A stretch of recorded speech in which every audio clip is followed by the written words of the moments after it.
রবিবার এসএসসির একাদশ দ্বাদশ শ্রেণীর পরীক্ষা হলো, তবে কোথাও কোনো গোলযোগের খবর নেই। রবিবারে পরীক্ষার জন্য নিশ্চিত নিরাপত্তার বলয়ে ঢেকে ফেলা হয় প্রত্যেকটি পরীক্ষা কেন্দ্র। আঁটসাঁট নিরাপত্তার মধ্যেই পরীক্ষা দেন পরীক্ষার্থীরা।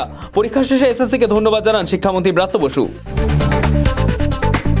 আগামী মঙ্গলবার মডেল উত্তরপত্র এসএসসির ওয়েবসাইটে দেখা যাবে। এরপর 20 সেপ্টেম্বরের মধ্যেই একাদশ দ্বাদশের মডেল উত্তর আপলোড হয়ে যাবে। পুজোর পর প্রকাশ করা হবে ফল, তারপর প্রকাশ পাবে ইন্টারভিউ তালিকা।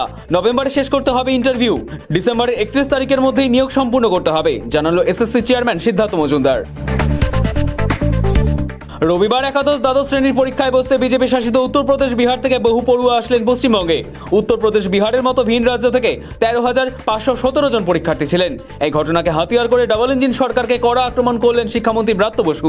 পাল্টা উত্তর দিল বিজেপিও। যে তথাকথিত বহু ঢক্কা নিনাদে শোনা, বহু আড়ম্বর প্রসূত শব্দ ডবল ইঞ্জিন, সেই ডবল ইঞ্জিন সরকারের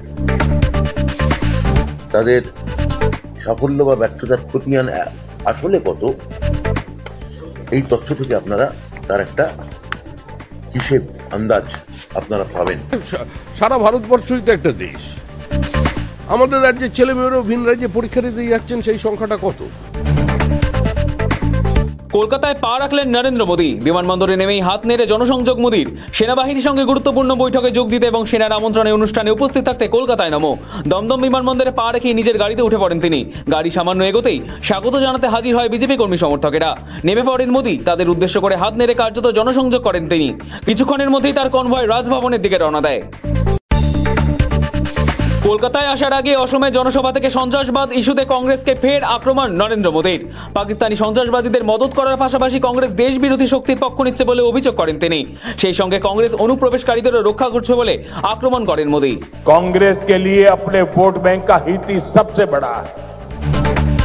कांग्रेस देश हित की कभी परवाह नहीं करती। आज कांग्रेस देश विरोधियों की, घुसपैठियों की भी बहुत बड़ी रक्षक बन चुकी है। ঝাড়খণ্ডে ফের মাও দমন অভিযান। ঝাড়খণ্ডে নিরাপত্তা রক্ষীদের গুলিতে ক্ষত মাওবাদী নেতা মুখদের যাদবের। মাথার দাম ছিল 5 লক্ষ টাকা। ঘটনাস্থল থেকে উদ্ধার হয়েছে প্রচুর আগ্নেয়াস্ত্র। 2026 সালের মার্চ মাসের মধ্যেই মাওবাদী মুক্ত ভারত গড়ার বার্তা দিয়েছেন স্বরাষ্ট্রমন্ত্রী অমিত শাহ। ভিখারিদের আশ্রয় কেন্দ্র কোনো দান নয়, এই সাংবিধানিক দায়বদ্ধতা, স্পষ্ট নির্দেশ সুপ্রিম কোর্টের।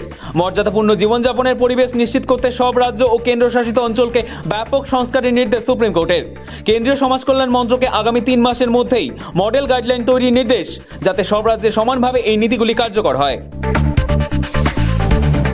দ্রুত বিচার প্রক্রিয়ায় এগিয়ে চণ্ডীগড়। নতুন আইনে 100 দিনের মধ্যেই ফৌজদারি মামলা নিষ্পত্তি। নতুন ফৌজদারি আইন কার্যকর হওয়ার ফলে বিচার ব্যবস্থায় আমূল পরিবর্তন। গড়পড়তার মামলার রায় ঘোষণার সময় এখন মাত্র 93 দিন। কিছু ক্ষেত্রে আরও দ্রুত বিচার হয়েছে, এমনও নজির দেখেছে চণ্ডীগড় আদালত। অবসরপ্রাপ্ত সুপ্রিম কোর্টের প্রধান বিচারপতি সুশীলা কার্কির কাঁধে গিয়েছে নেপালের দায়িত্ব। আর দায়িত্ব নেওয়ার পরেই বড় ঘোষণা, জেনজি আন্দোলনের নিহতদের শহীদ ঘোষণা। পরিবারকে 10 লক্ষ টাকা ক্ষতিপূরণ। যারা হিংসায় মদত দিয়েছেন তাদের রেয়াত নয়, ঘোষণা সুশীলা কার্কি। সাফ জানান তিনি ক্ষমতার স্বাদ নিতে আসেননি। নতুন সংসদ গঠন হলেই দায়িত্ব হস্তান্তর করা হবে, তাই নেপালের মানুষদের সমর্থন ছাড়া সফল হওয়া যাবে না। ভূমিকম্পে কাঁপল গোটা উত্তরবঙ্গ। কম্পন অনুভূত হয়েছে কলকাতাতেও। উৎসস্থল অসমের ঢেকিয়াজুলি। রবিবার বিকেল 4:41 নাগাদ কম্পন অনুভূত হয়। রিক্টার স্কেলে কম্পনের মাত্রা 5.9। কম্পন বেশি অনুভূত হয়েছে অসম, অরুণাচল ও উত্তরবঙ্গে। উত্তরবঙ্গের বাসিন্দাদের একাংশ জানাচ্ছেন ভালো মতো ঝাঁকুনি অনুভূত হয়েছে। সকলেই বাড়ির বাইরে চলে যান। আফটার শকের আতঙ্ক রয়েছে। পুজোর মুখে নিম্নচাপের ভ্রুকুটি। রাজ্য জুড়ে আবহাওয়া অস্থির।